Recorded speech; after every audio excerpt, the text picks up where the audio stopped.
I'm grateful for that introduction.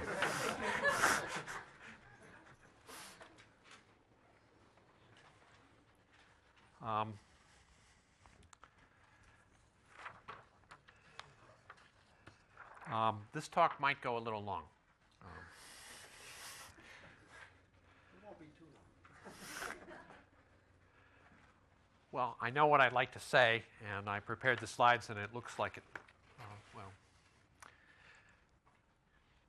So what I want to do is I want to report on recent exciting results. Nothing in this talk has to do with me personally. It's all others' work. And I'm going to start with density of sphere packings in Euclidean space and the current records. And then I'll discuss the issue of how some brief issues of how one might define density of sphere packings. And then I will discuss where problems start arising when you try to do packings in hyperbolic space. And there I will be describing recent results of Bowen and Radin.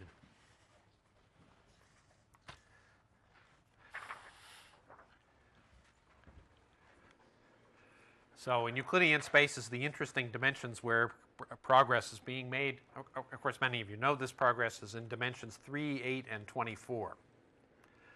So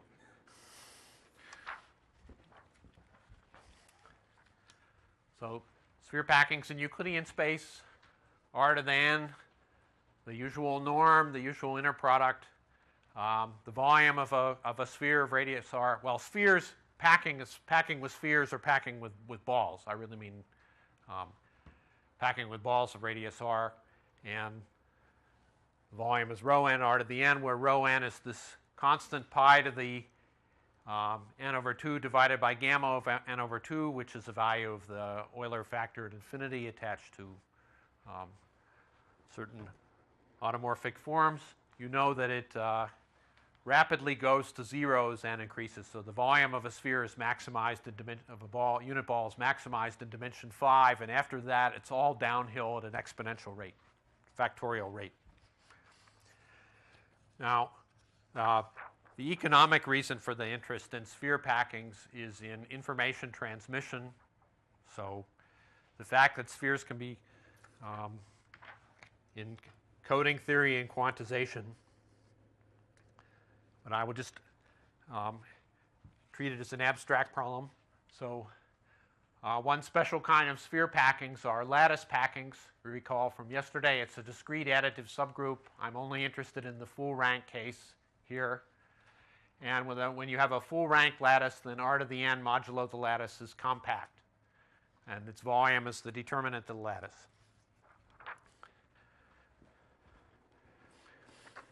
So if you're packing with spheres or with balls, we put the spheres at the lattice points, and we want to pack as densely as possible, so we take the maximum radius sphere, radius ball where they do not overlap, and that will be 1/2 the length of the shortest vector in the lattice.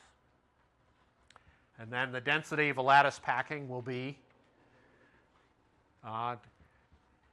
the area covered by the spheres divided by the total area. In the case of lattices, because they have unit cells, it's easy to see the volume covered by the spheres in a large area is rho n divided by the volume of the unit sphere divided by the determinant of the lattice. And so we get an exact formula pi to the n over 2 divided by 2 to the n gamma to the n over 2 over shortest vector to the nth power divided by the determinant of the lattice. So this density, which I'll write delta of L, will then be the volume of the unit ball divided by 2 to the n divided by the volume of the co-compact subgroup. Well, so I should have had this up here. The simplest example of the integer lattice. There are two different bases. I don't need the bases in these talk.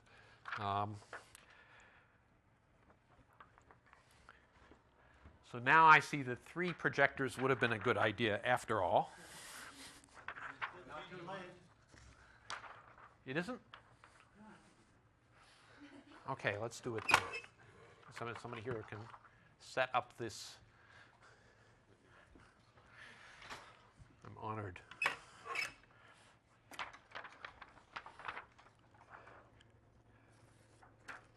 Okay, I remind you of the duality of lattices. So the dual lattice is the set of all vectors whose inner product with every member of the lattice is an integer. And so it's a theorem that that's a lattice. It's also a full rank. Somewhere there's a pole. Very tall person.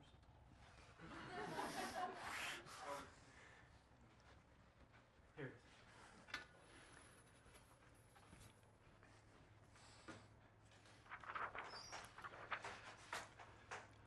So there's this nice basis for the dual lattice. The determinant or the volume of the dual lattice is 1 over the determinant of the lattice. It appears that in certain dimensions, the densest sphere packing is attained by a self-dual lattice. The dimensions where this apparently happens are exactly dimensions. Yes? You want me to? Yep. Yes, it's bad technique not to put it on the. Even in focus.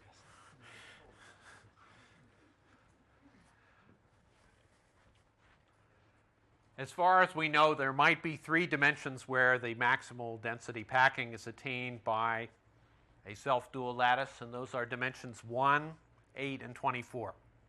So in dimension 8, the relevant lattice is E8, associated to the root system of the Lie algebra, and its integer coordinates. It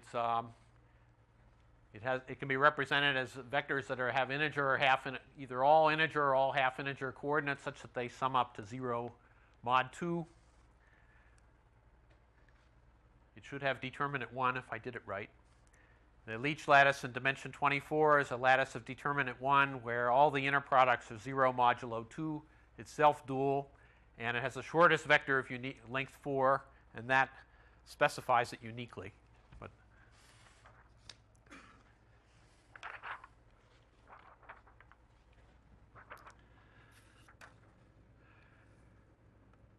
so density of lattice packings can be given because you can view it as projecting down onto the quotient. But for general density, we want to do something like the following. For an arbitrary discrete set of points, let me mention one other thing.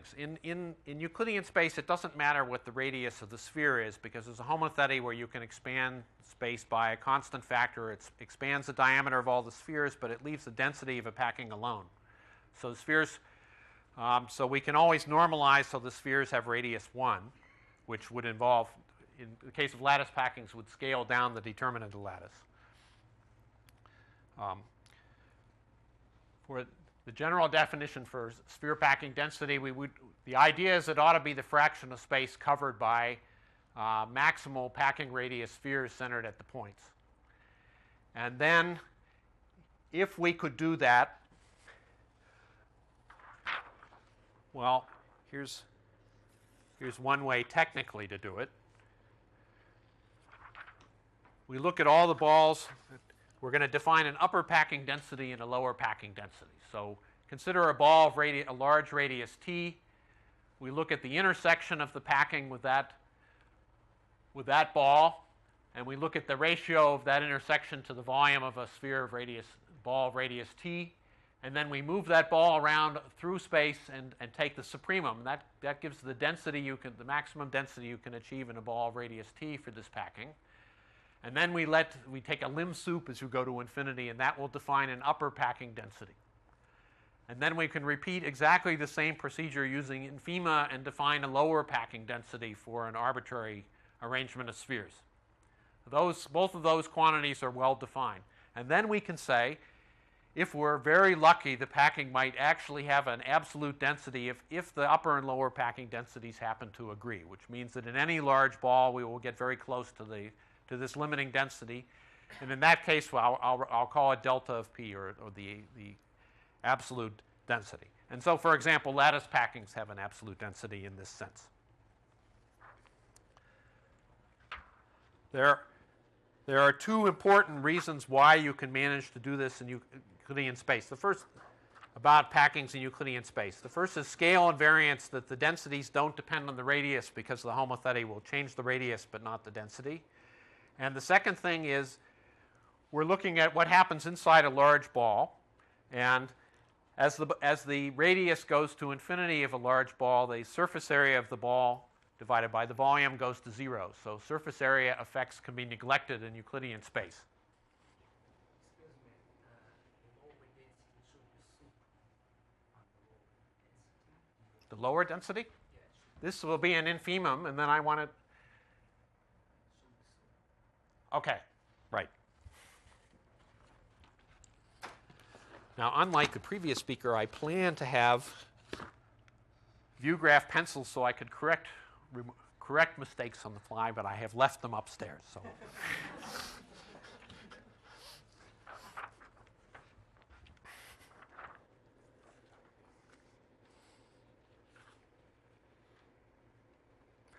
Well, I think I want inf. I think it's perfectly. I think it should be okay that I want the absolute worst thing you could do, which will be to go downhill at every possible chance. So, but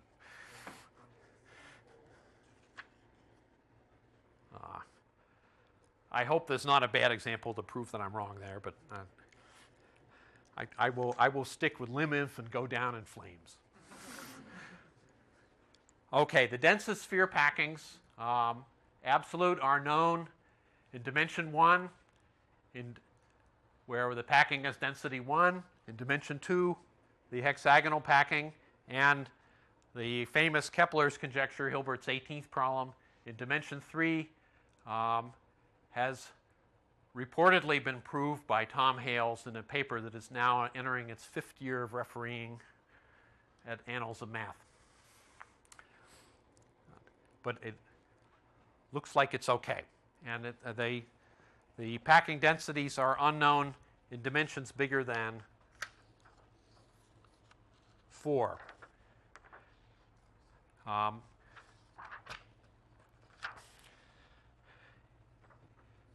This is a chart from the book of Conway and Sloan that says what are currently the records in dimensions up to 48.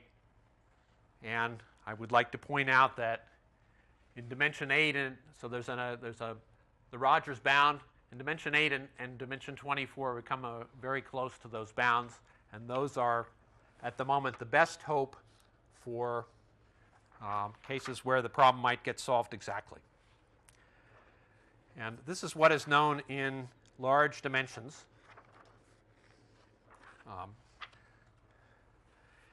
Roughly. So I'm interested in two quantities, the sphere packing density delta of n, which will be the soup over all possible packings, and the lattice packing density del lat of n, which will be the soup over all lattice packings. In that case, it will be attained. So the lower bound goes roughly like 2 to the minus n, and the upper bound is 2 to a certain constant that's roughly 0 minus 0.599 n. So the density goes down exponentially. The lower bound is proved for lattice packings, and the original proofs of this go back to Minkowski, and they use a random lattice. So properly chosen space of lattices, a random lattice will achieve that lower bound. And that lower bound has been improved slightly. There is some, but it doesn't affect the exponent in the power of 2. And the upper bound actually involves using non-Euclidean spaces. It uses a linear programming bound coming from spherical spaces, I believe.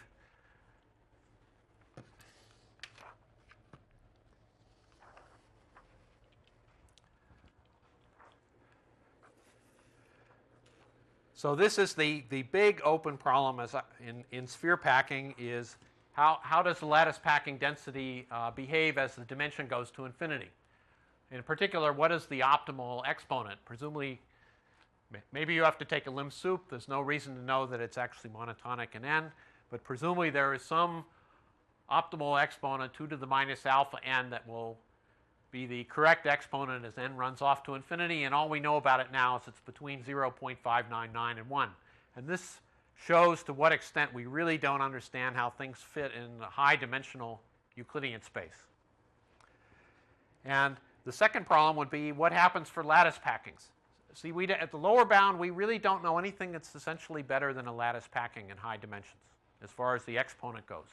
So what would be the optimal exponent for lattice packings? And Is there any reason to believe it's the same as what would be the exponent for general packings? Don't know.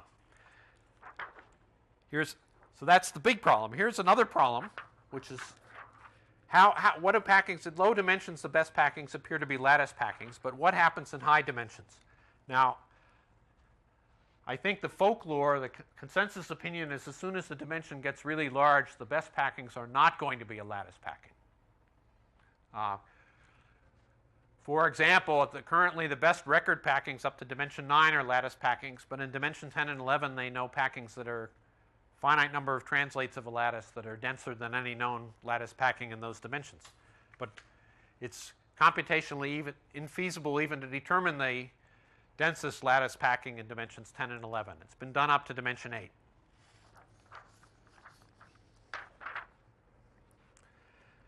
The third open question about packings in high dimensions is what ought the extremal packings to look like?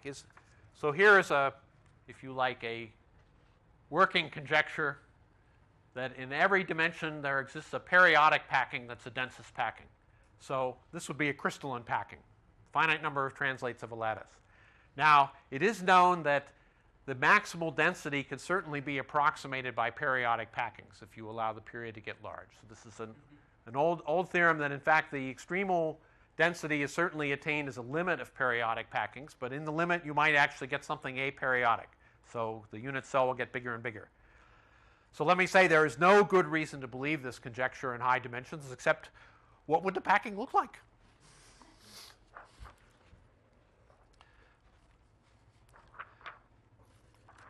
So now I want to discuss the records in low dimensions where progress has been made. So the first rigorous proof in dimension 2 is due to Laszlo Fejes-Toth in 1940.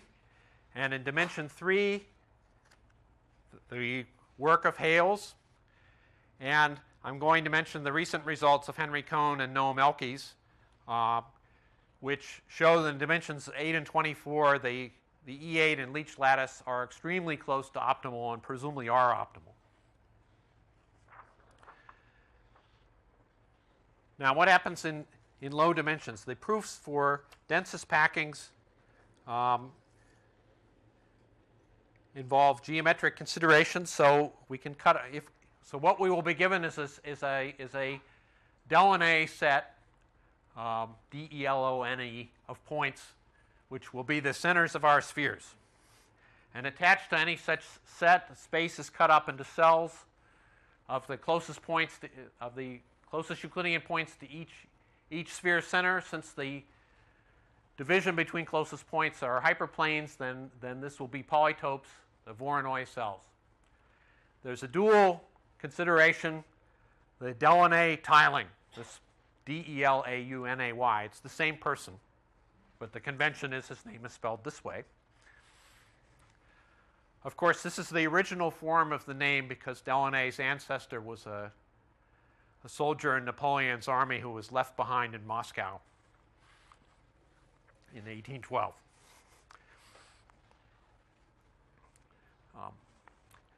So the Delaunay tiling is formed by connecting the sphere centers that have a hyperplane of a Voronoi cell in between them, and this will cut up space into regions.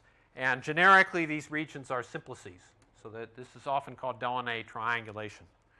But in degenerate cases, such as the packing with z to the n, the Delaunay cells won't be simplices. Now, one way you can get upper bounds for sphere packing is by looking at the densest packing inside a Delaunay simplex, or looking for the maximal density achievable inside a Voronoi cell. You get an upper bound both ways. The one associated with the simplex is the classical Rogers bound. So we simply look at a simplex with spheres at its corner, which is what you get in a Delaunay because everything is adjacent. So we have a simplex with unit spheres marked at its corner, and we try to maximize the covered volume by the spheres divided by the volume of the cell. And This is attained by a regular simplex of side 2. So you get some explicit answer. This gives a local bound. It's actually tight in dimension 2, and you can get a proof of two-dimensional sphere packing using it. But it is known that the Delaunay bound is not tight in every dimension bigger than or equal to 3.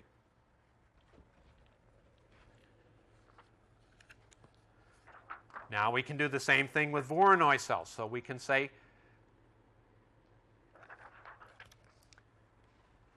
take every possible Voronoi cell and put a sphere inside it, and then look at the ratio of the volume covered by that sphere, and then the upper bound will be the maximum. The upper bound will be the maximum over all possible Voronoi cells, because this will be a local bound. Again, it turns out to be tight in dimension 2, and therefore you can get a proof of the two-dimensional bound this way. And it is definitely known not to be tight in dimension 3, but possibly it's tight in dimensions 4, 8, and 24, at least as far as I know at this point. I mean, there are some experts in sphere packing in this audience who may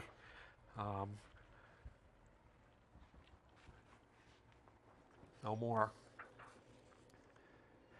So now I would like to talk about dimension 3. So this is the one slide I have on the Hales proof. I do have a paper in Discrete and Computational Geometry recently that gives more information on the details of the Hales approach. But this approach, like the two preceding bounds that I showed you, both of those bounds are local bounds proved by looking at volume within the neighborhood of a single sphere simplex. A volume of a single sphere center. We assign some of the volume of that space to that one center, and we demand a bound that works at every sphere center simultaneously. So you can't use the Voronoi region, and you can't use the Delaunay region in dimension 3. So what Hales has done is he has found a way to assign volume to each sphere center that involves some kind of combination of the Voronoi and Delaunay regions together. It's actually a modification of that, but that's roughly the idea. And then what you want to prove is that you have this, given your sphere centers, you partition up space, assigning the regions to each sphere centers. Actually, you might use weights. The condition has to be that when you sum up over all the sphere centers, you count the entire volume of space with its correct measure of volume 1 per unit area. And then what you want to prove is that the local volume assigned to each sphere center is at least the square root of 32. So the sphere is going to cover 4/3 pi. These are unit spheres. And if the cell has the volume is square root of 32, then every local region will be covered with volume at least pi the square root of 18. And that will give a lower bound for sphere packing that matches the known upper bound achieved by the FCC and BCP packings. So now I want to come to dimensions 8 and 24. Now, in the Hales proof, then, one has to deal with all possible local arrangements of volume near a sphere center and maximize over all possible local stars that he considers, and that is a optimization problem over a space of about 100 dimensions. It's extremely nonlinear, and zillions of different topological arrangements. So it's reduced to checking by approximating things by linear programming and optimizing over thousands of linear programs away from the two extremal configurations. And for the extremal configurations, the argument has to be analytic, so it can detect the 2 points where the bound the square root of 2 is exactly achieved, which are the 2 local configurations corresponding to the 2 extremal packings. I should remind you, it's the cannonball packing, and the cannonball packing you can do in layers. Layers of the two-dimensional packing where you stack each layer on top of the previous layer. And when you do this stacking, you have 2 choices at each layer, because there are 2 different ways to put it in. And that means you actually get uncountably many different tight extremal packings, depending on, because you have n layers, you have 2 to the n choices and so on. So you have uncountably many different packings, 2 of which are actually periodic packings. Well, back to dimension 8. So In dimension 8, Cohn and Elkes have a Fourier analysis method, which is, if you like, it uses ideas of soft packing. We want to find a nice function mapping r to the n to r with the property that it's real valued, it's less than or equal to 0 inside a unit sphere, its Fourier transform is positive everywhere, and then any such function using a Poisson summation formula that can be used to give an upper bound for the sphere packing of delta of n is less than the volume of the unit ball over 2 to the n times f of 0 over f hat of 0. All you have to do is find a good function in this setup. So this setup is a bit like a local optimization, except that instead of allowing sort of the weighted sum, the weights are sort of an approximation, but here we actually have a function doing the job. The Fourier transform is the usual, and admissible function means that it decays rapidly enough at infinity that the Poisson summation formula converges.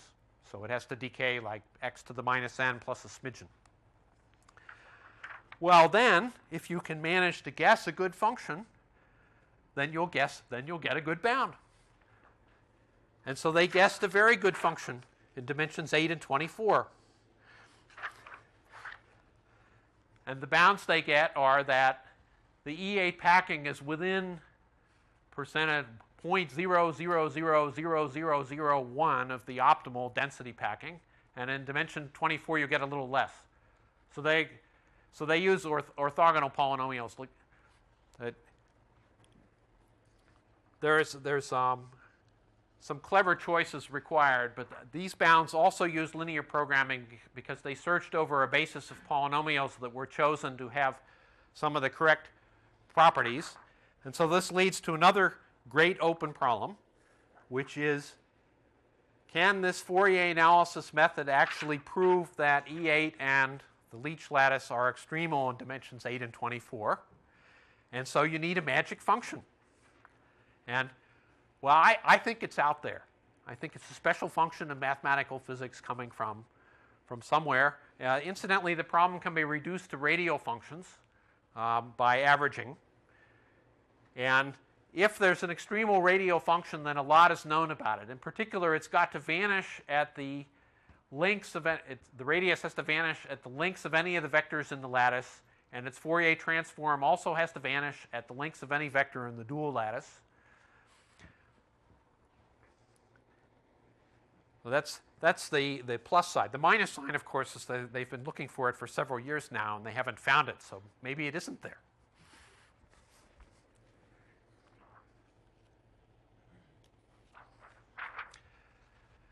So now I want to switch gears to, that's what I have to say about Euclidean space, and then I just want to say some general remarks on defining density of sphere packings in more general space. So certainly for coding and other applications, it's very natural to consider finite spaces with a Hamming distance, packing in Grassmannians, packings on general Riemannian manifolds.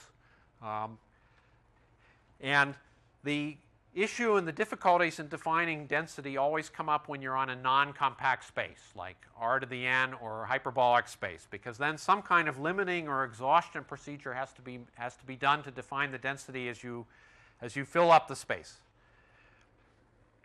So here are 4 ways you might define a density. So the first way is what I said before: define a local and upper density. I should say that if we're doing it on another space, we have a group of isometries. So when we move a ball around, we will move the ball radius t around by using arbitrary isometries to check everywhere in the space to define our local density. We take an upper density and a lower density, and if they happen to coincide, then we will say that particular packing has an absolute density. But in some spaces, there may be difficulties with this approach, and so here's a weaker version of that, which is instead of taking the density to moving around space, we pick a center, say 0. And then we look at the density in expanding balls around 0, and we compute the same thing, but we do not take a soup over all possible locations of the ball. The ball is always centered at one point. And then we let things go off to infinity. That that would allow us to define a central density if the limit existed. And of course, it might depend on where the center actually is.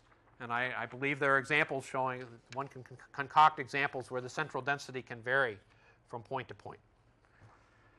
Here's a second way to define, possibly to define densities. In spaces like R to the n or hyperbolic space, we can find subgroups of isometries that give you compact quotients.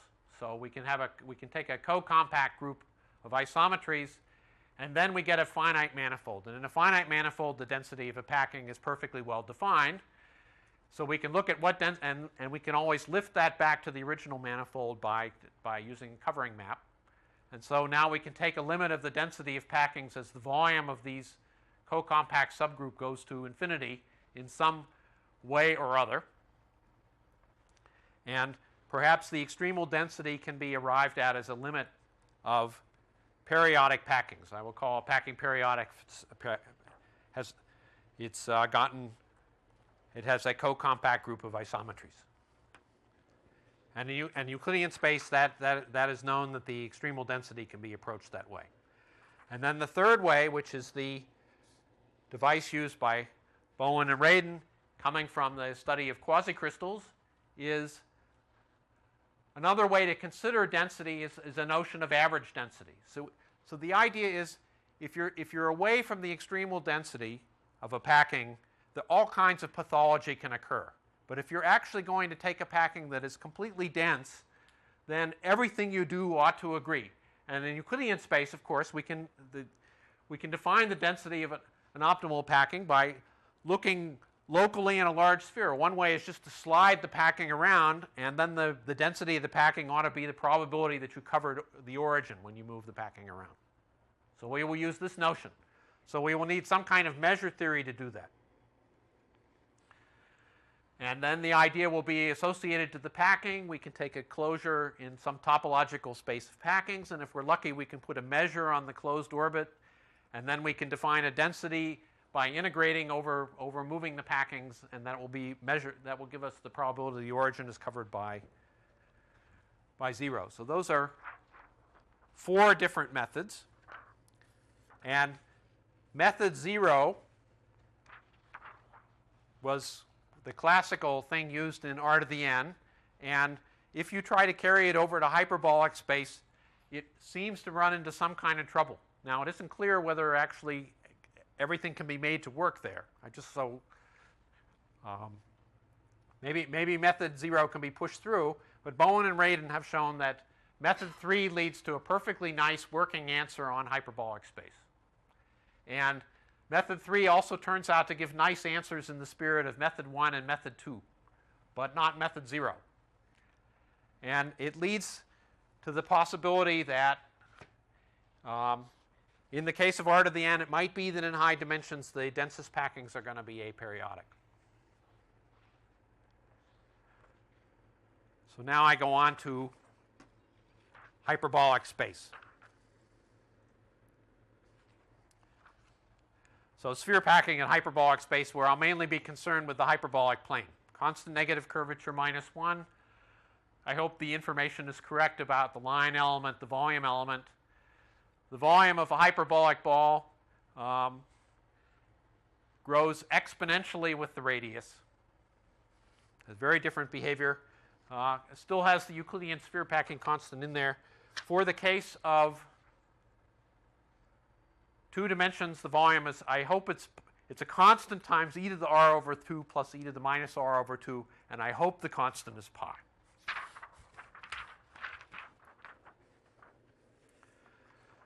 So here is I will consider the upper, I have given the upper half space model for hyperbolic space. In 2 dimensions, it's the hyperbolic plane. Visualize complex numbers with imaginary part positive. The geodesics are half circles that are perpendicular to the real axis, or straight lines also perpendicular to the real axis. The nice thing about the half-plane model for hyperbolic space is that hyperbolic spheres are Euclidean spheres. So in this case, a hyperbolic sphere has boundary that's a circle. Now, the center of the circle has moved. The distance gets bigger and bigger. It's infinite distance to approach this boundary here. So the center of the sphere is actually down towards the bottom of the circle. And so an extreme example of a sphere would be a sphere of infinite radius, which is a horocycle. That is either a horizontal line or a sphere that's tangent to the hyperplane and infinity of hyperbolic space.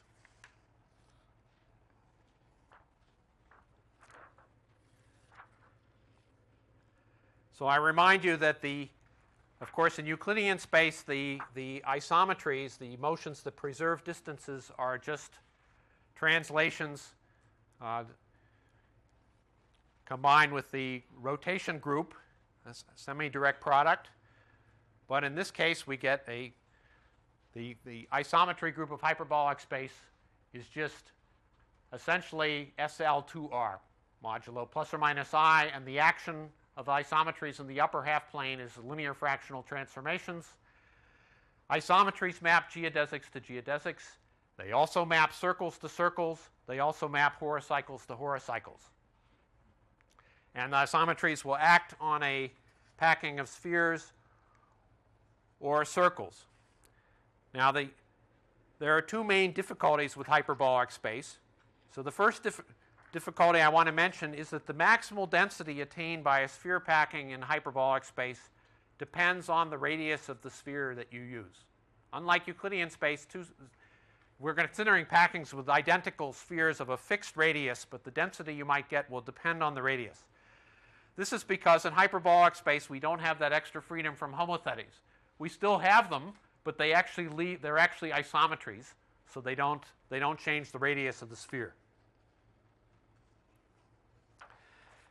The second problem you have with hyperbolic space is that exponential increase in the volume of spheres as a function of their radius. This has the following unfortunate feature. It means that almost all of the volume of a sphere is out at its boundary. And in particular, the volume is asymptotic to the surface area as the sphere radius goes to infinity. So the ratio of surface area to volume goes to 1 as the sphere radius goes to infinity. And therefore, you cannot neglect surface area effects. And this means that sphere packing densities don't exist for some extremely nice looking sphere packings. And so we have the following famous example of Gabor. How do you pronounce this? Boretsky. So here's an example where we have equal spheres. So these spheres are all equal. They appear to get smaller because the metric is stretching as you get down here, and they are put in between successive layers of horocycles. So here's what I want to observe. Here's what happens when you try to define sphere packing locally. One way you could do it is to put the sphere inside a tile. So let's look at this region T1. Hyperbolic space is tiled with these tiles T1. They are all congruent tiles, and therefore the volume of the packing should be the ratio of the volume of this sphere to the volume of the tile. Okay, but here's another tile. Hyperbolic space is also tiled by this tile. Each of these tiles contains exactly one of the spheres, so the ratio should be the volume of the sphere to the volume of this tile. Okay, but we have a problem. This tile has twice the volume of that tile. So therefore, we get two different answers for the density of the sphere packing when we pack with this thing. And this is a saturated packing. It's a Delaunay set in this sense. So there, in a sense, there's no reasonable way to assign a density to this sphere packing.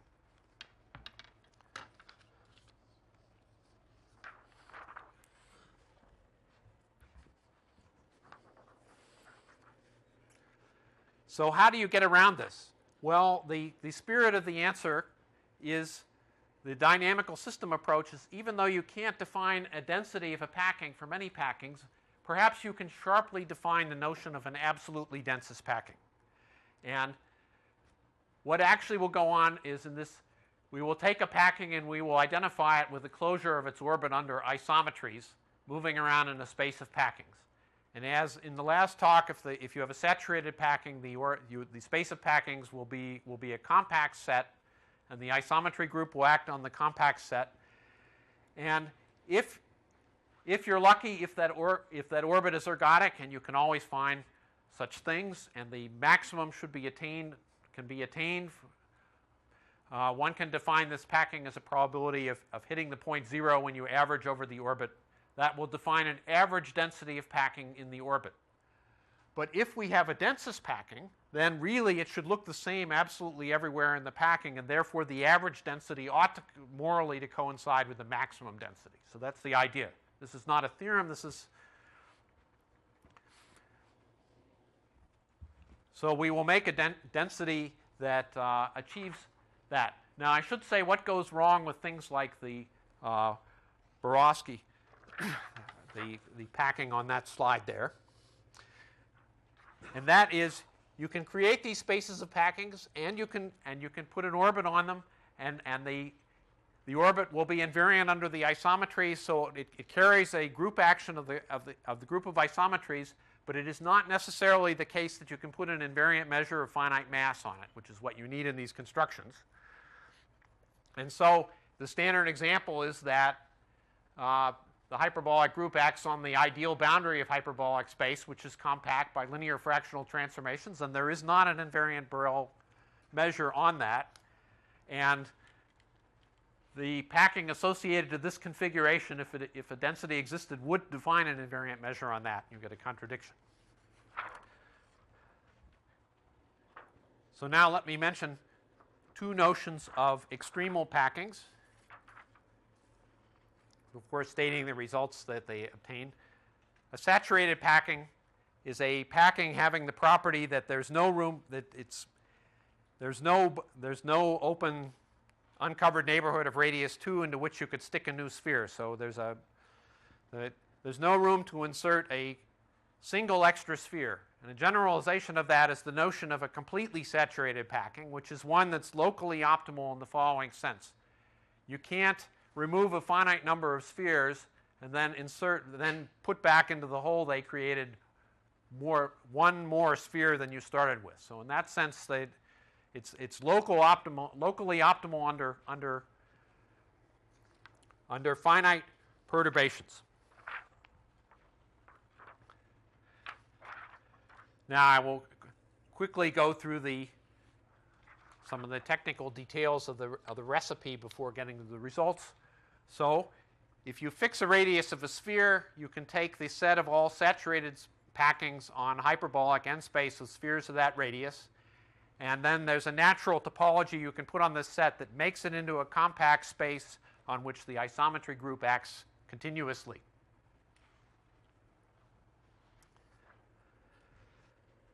The second piece we need is we need invariant measures. So now we look for, here are some classes of measures. The first thing is the class of all Borel probability measures on that space. And contained inside that is a set of all Borel probability measures that are invariant under isometries. And inside that class is the class of all ergodic invariant Borel probability measures, which is the one that will matter here. And if you cared, further inside that is the class of uniquely ergodic invariant probability measures. And one can show that all of these classes are non-empty. Now, you normally think of measures like the Weg measure as being uniformly spread out over the whole space, but that is not what we want here. Inside this space of all packings, presumably there's some incredibly thin subset of really dense packings, and we want our measures to sit on that dense subset and be 0 everywhere else, so that they will actually pick out an orbit of a really dense packing. So one way to prove that all these things exist is that periodic packings essentially give you measures that are in all of those classes. So the orbit of a periodic packing will be a single isometry class, and on that single orbit we can manage to put one of these measures by restriction from the measure on the whole space because they have finite covolume under their isometries. And then finally we get this technical definition, which just does what I said before. If you have an invariant measure, then we can define a test function that will tell us for a given packing whether or not 0 is inside the packing. So it's just the function on the space of packings that's 1 if the origin is in the packing, inside a ball of the packing, and a 0 otherwise. So if we integrate that function against the measure, that integral is the probability that 0 is inside the packing, and that will be the average density of the packing. Now this choice has picked 0 as the center of the packing. But since the measure is invariant under isometries, you'd get the same result if you used any center. But it is like this notion 1 that I gave you earlier where you expand around a given center. In a sense, it is reflecting that.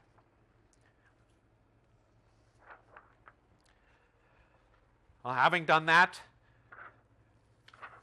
we now can make the definition. We can define the optimal packing. What we are going to define is an optimal measure. So for radius r spheres in hyperbolic space, we will define delta sub hn of r to be the supremum over all invariant measures of the density of the measure. And one can prove that the density is actually attained at an ergodic measure. And so in the technical definition will restrict to ergodic invariant measures, because then we can apply ergodic theorems in hyperbolic space to get information about individual packings in the orbit. And so the first main theorem, this paper just came out this year in Discrete and Computational Geometry, proves that in any hyperbolic space in any radius there exists an ergodic invariant measure that attains the optimal density. So the optimal density is attained, and then an optimal packing should be a generic packing in the orbit of this measure. There should be, the ergodic theorems will then say there'll be a measure 1 subset of packings in the support of the measure that are nice, and Bowen, sometimes with Radon and sometimes without, have shown that the packings you get this way are optimal in a number of the senses I gave before. So there's a full measure subset of packings in the orbit in the support of the measure in which the optimal density is attained in the following sense. It's the average density of a Voronoi cell in the packing. It's the average density of a Delaunay cell in the packing. And it's the limited density in the sense of definition 1 where you expand around a center. In terms of saturation, Bowen has showed that there's a full measure set of the packings of this sort that are completely saturated. He has also shown that in dimension 2, the other definition is a limit of periodic packings happens. So for the hyperbolic plane, the optimal density can be attained as a limit of densities of periodic packings. Now, I should say that the density periodic packing you get this way agrees with all the other notions of density.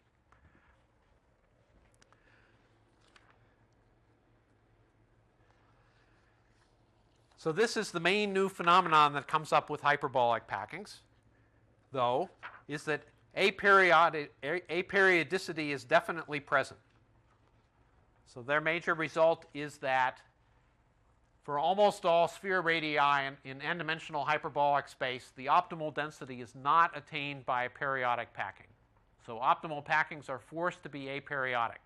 There are only a countable number of radii where you can get a purely periodic packing, and I will show you what some of those are for the hyperbolic plane.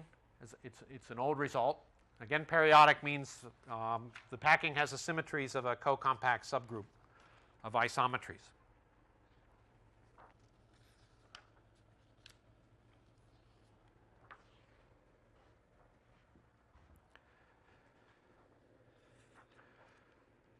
So there are a bunch of perfect hyperbolic packings.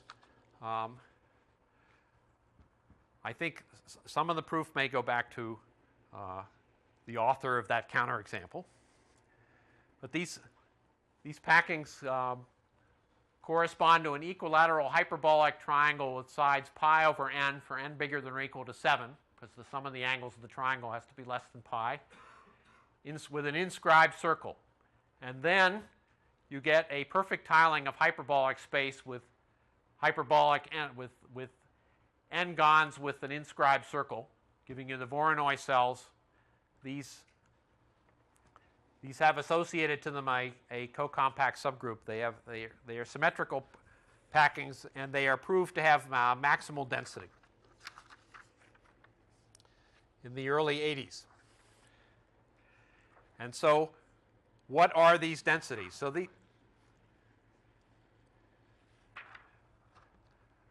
So as we know, in hyperbolic space, if you make the radius of a sphere small, you are approximating Euclidean space. So radius 0 should correspond to the density of Euclidean space. So that first line is you expect to achieve in two-dimensional space a limiting value of pi over the square root of 12 when the radius goes to 0. And these packings then give you larger and larger circles. So there's a radius R7, R8, R9 associated with these. Remember, when you take a hyperbolic triangle and you force its three angles, you determine that triangle up to isometry, and therefore you determine the lengths of its sides, which determine the radius of the sphere. So anyway, the radiuses monotonically increase, and the optimal density from the Rogers bound, or the notion of the Rogers bound, is 3 over sine pi over n minus 6. And if you compute it, you find these values are monotonically increasing. In the limit, as you go to infinity, you get the value 3 over pi, which would correspond to packing with horospheres. The horosphere packing should achieve the density 3 over pi. So this is packing with an ideal hyperbolic triangle. Of course, horocycles have infinite volume, so this is cheating. Bowen, so there is some legitimate way to assign a density here. Bowen has proved that in the hyperbolic plane, the optimal density is a function of R as a continuous function. I should say this continuous function is not known to be increasing in R, and almost certainly it's not increasing in R. It's a bit like packing on a surface of a sphere. If you change the density of packings you achieve with circles of radius 1 on the surface of a large sphere depend on the radius of the sphere. And so as the radius gets bigger, eventually you have room to stick in one more cap. And when you do that, the packing volume suddenly jumps down, and then as the radius increases, it becomes less. So you get a series of non-monotonic jumps. But in this case, it is known it's a continuous function, not discontinuous as in the spherical space case. Incidentally, in this extreme case of R infinity, Ruth Kellerhals proved in 1998 that the density of the Horoball packing in hyperbolic n space gives an absolute upper bound on the upper density of sphere packings in any space, any Euclidean, spherical, or hyperbolic space. You get an upper bound on the achievable density from the, quote, density of the Horoball packing, properly defined, of which this is the Horoball packing in the two-dimensional case.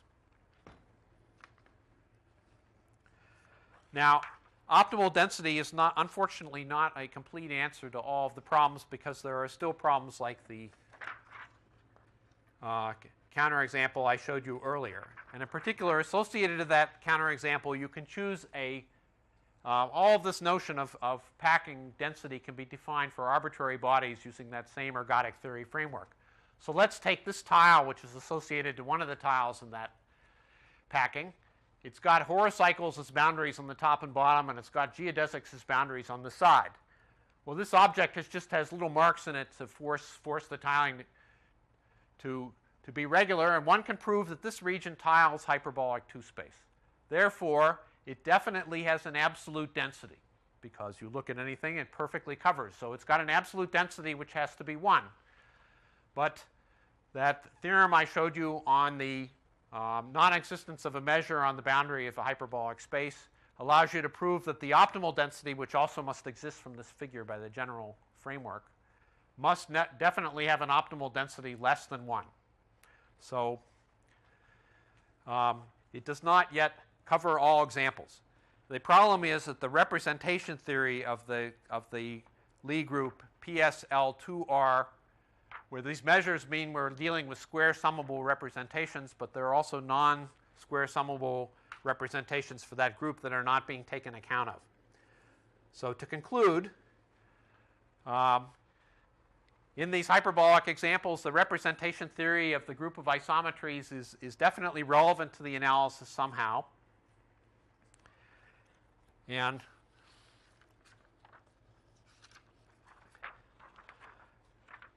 we have this problem that some actions don't correspond to invariant Borel measures. So it is possible that studying of these quantities are going to lead to interesting questions in representation theory itself. And we still have the problem of reconciling how the optimal density might behave with respect to some notion of absolute density in hyperbolic space, which has not been worked out. So I will conclude with the following slide.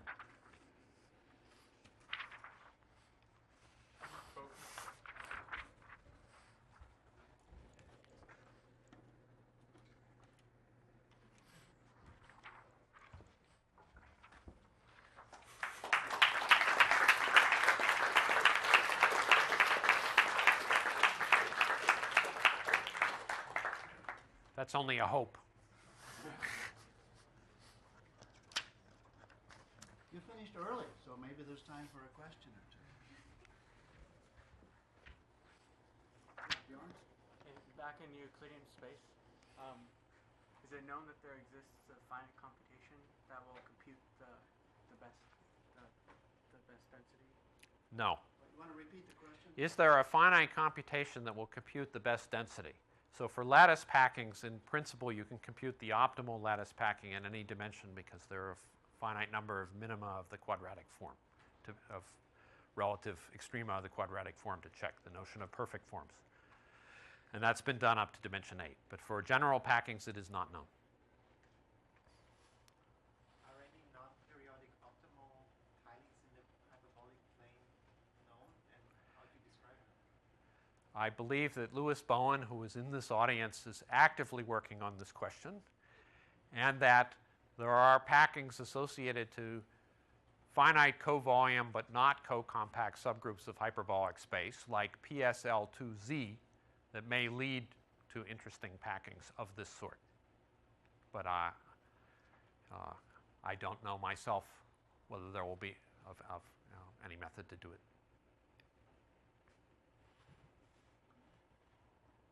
If not, I'd like to thank our speaker again.